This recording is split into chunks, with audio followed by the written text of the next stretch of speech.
Hello दोस्तों, आप देख रहे हैं मैनेजमेंट टॉक। तो दोस्तों, आज हम बात करने वाले हैं role of distribution in supply chain, जो कि एडवांस सप्लाई चेन का एक इम्पॉर्टेंट टॉपिक है। तो आइए दोस्तों, बिना किसी देरी के स्टार्ट करते हैं। रोल ऑफ डिस्ट्रीब्यूशन समझने से पहले हम समझते हैं कि डिस्ट्रीब्यूशन क्या होता है। Distribution in supply chain refers to the process of moving product from the point of production to the final consumer. मतलब ये हुआ कि जो हमारे प्रोडक्ट्स हैं, जो हमारी फैक्ट्रीज में बनते हैं, जो हमारी कंपनीज में बनते हैं, उनको हम कंपनी से लेके फाइनल कंज्यूमर तक कैसे पहुंचाते हैं, उसका हम बोलते हैं डिस्ट्रीब्यूशन। अब हम इनके कुछ की रूल्स के बारे में पढ़ते हैं। पहला की रूल है हमारा product flow, ensuring the timely and efficient movement of products from production to distribution centre and to retailer और एंड कंज्यूमर। अगर सिंपल भाषा में कहें तो हम एफिशिएंटली और टाइम सेव करके कैसे अपने प्रोडक्ट को डिस्ट्रीब्यूशन सेंटर, रिटेलर या कंज्यूमर तक पहुंचाते हैं, उसे हम कहते हैं प्रोडक्ट फ्लो। दूसरा की रोल है हमारा inventory management, optimising stock levels at various points in the supply chain to balance demand and supply, reducing excess inventory and minimising stock out. कहता है इन्वेंट्री मैनेजमेंट क्या होता है।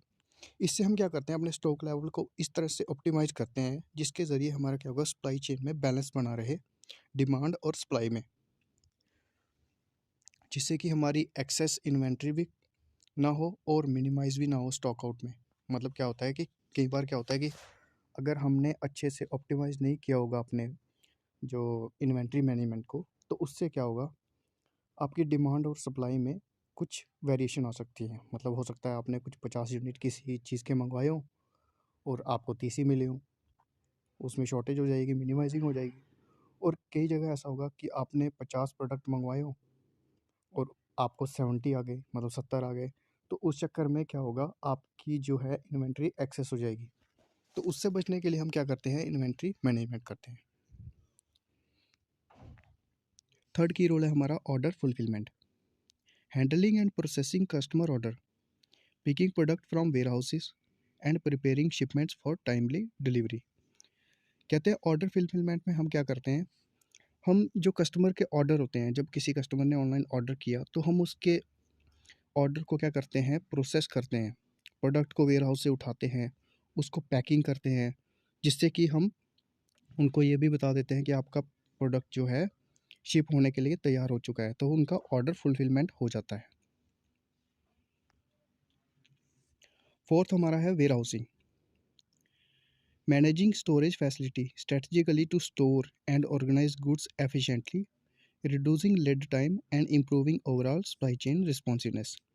कहता है वेयर हाउसिंग, वेयर हाउसिंग से हम क्या करते हैं, स्टोरेज फैसिलिटी को स्ट्रेटजिकली मैनेज करते हैं जिससे कि हम ऑर्गेनाइज कर सकें अपने गुड्स को एफिशिएंटली और रिड्यूस कर सकें लीड टाइम को, जिससे कि ओवरऑल सप्लाई चेन हमारा इम्प्रूव हो सके। अगर हम सिंपल भाषा में कहें, वेयर हाउसिंग में हम क्या करते हैं, स्टॉक लेवल को, जो हमारे वेयर हाउसिंग में वेयर हाउस में स्टॉक पड़ा होता है कि कौन से टाइप का माल कहाँ पे रखना है, उससे हमें क्या होता है कि उसकी ट्रेसेबिलिटी सही से हो पाती है। जब हमें उसको किसी का ऑर्डर फुलफिलमेंट करने के लिए क्या करना होगा, अगर कहीं से प्रोडक्ट को उठाना है तो उसको पता होगा कि इस जगह पे ये पड़ा है, जिससे कि हमारा कम टाइम लगेगा और एफिशिएंटली वो माल वहाँ से हम उठा सकेंगे। ठीक है, ये हो गया हमारा वेयर हाउसिंग। पांचवा है हमारा transportation, coordinating the transportation of goods through various modes, road, rail, sea, air, to ensure timely and cost effective delivery. Transportation में हम ये देखते हैं कि हमें अपने गुड्स को कस्टमर तक कॉस्ट इफेक्टिवली और टाइमली कैसे पहुंचाना है। कौन सा ऐसा तरीका होगा, कौन सा ऐसा मोड ऑफ ट्रांसपोर्टेशन है जिसके ज़रिए वह अपने प्रोडक्ट को हम कस्टमर तक एफिशिएंटली पहुंचा सकें। रोड के ज़रिए सही रहेगा, रेलवे के ज़रिए सही रहेगा, या समुद्र में शिप के ज़रिए सही रहेगा, या फिर एरोप्लेन एयर के ज़रिए सही रहेगा।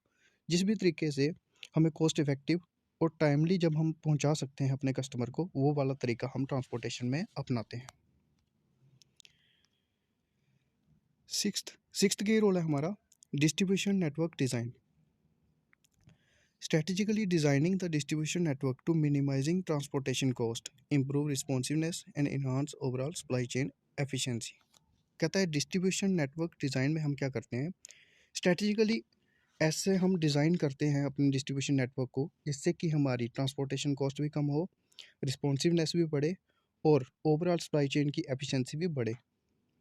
ये हो गया हमारा डिस्ट्रीब्यूशन नेटवर्क डिज़ाइन। इसमें हम इस तरह से देखते हैं कि हमारा हर चीज़ में इतनी एफिशिएंसी आ जाए कि हमारा जो supply chain overall supply chain है उसमें इन्हांसमेंट आ जाए, मतलब को कम समय में ज़्यादा काम कर सके। 7 नंबर आ गया customer service, providing accurate and timely information regarding product availability, shipment status and delivery times to meet customer expectation. Customer service में हम देखते हैं कि हम अपने कस्टमर को एक्यूरेट और टाइमली इंफॉर्मेशन पहुंचा सकें प्रोडक्ट की अवेलेबिलिटी के बारे में, उसके शिपमेंट के स्टेटस के बारे में और डिलीवरी टाइम कितना लगेगा हमारे प्रोडक्ट को वहाँ उनके घर तक डिलीवर होने में, ये हम कस्टमर सर्विस में उनको बताते हैं। अगर किसी ने अपना ऑर्डर किया हुआ है तो उसका शिपमेंट स्टेटस बताते हैं कि अभी उनका प्रोडक्ट कहाँ पहुँचा है, या फिर कितना डिलीवरी टाइम हमें लगेगा कस्टमर की एक्सपेक्टेशन को पूरा करने में, कि मतलब अगर हमने बोला है कि 5 दिन में आपका प्रोडक्ट आपके पास पहुंच जाएगा तो 5 दिन के अंदर अंदर पहुंचना चाहिए, जिसमें उसकी एक्सपेक्टेशन को हम पूरा कर सकें। ये हमारा हो गया customer service. Reverse logistics, managing the return of product from customer, handling product recall and ensuring the proper disposal और recycling of return item. Reverse logistics में हम क्या करते हैं, जो कस्टमर के द्वारा रिटर्न किए गए प्रोडक्ट होते हैं उनको कैसे मैनेज करना है, प्रोडक्ट रिकॉल को कैसे हैंडल करना है और ये इंश्योर करना है कि जो प्रोडक्ट हमारे काम का नहीं है, मतलब जो रिटर्न वाला माल हमारे पास आया हुआ है, गुड्स आई हुई है, उनको हम कैसे उनका प्रॉपर डिस्पोजल कर सकें जो कि हमारे काम का नहीं है, और उनको कैसे रिसाइकल कर सकें जो कि किसी और पार्ट में, जिसके कुछ पार्ट काम आ सकते हैं दोबारा, तो उनको हम रिसाइकल कैसे करते हैं वो हमारे रिवर्स लॉजिस्टिक्स में आता है। 9th है हमारा technology integration, implementing technologies such as warehouse management system and transportation management system to enhance visibility, accuracy and efficiency in distribution process। Technology integration में हम क्या करते हैं, इसमें हम ऑनलाइन टेक्नोलॉजी का यूज़ करते हैं, ठीक है, जिसमें वेयर हाउसिंग मैनेजमेंट सिस्टम आता है और ट्रांसपोर्टेशन मैनेजमेंट सिस्टम आता है। इनको हम इस तरीके से इम्प्लीमेंट करते हैं जिससे कि हमारी विजिबिलिटी बढ़े, एक्यूरेसी बढ़े, एफिशिएंसी बढ़े डिस्ट्रीब्यूशन प्रोसेस में।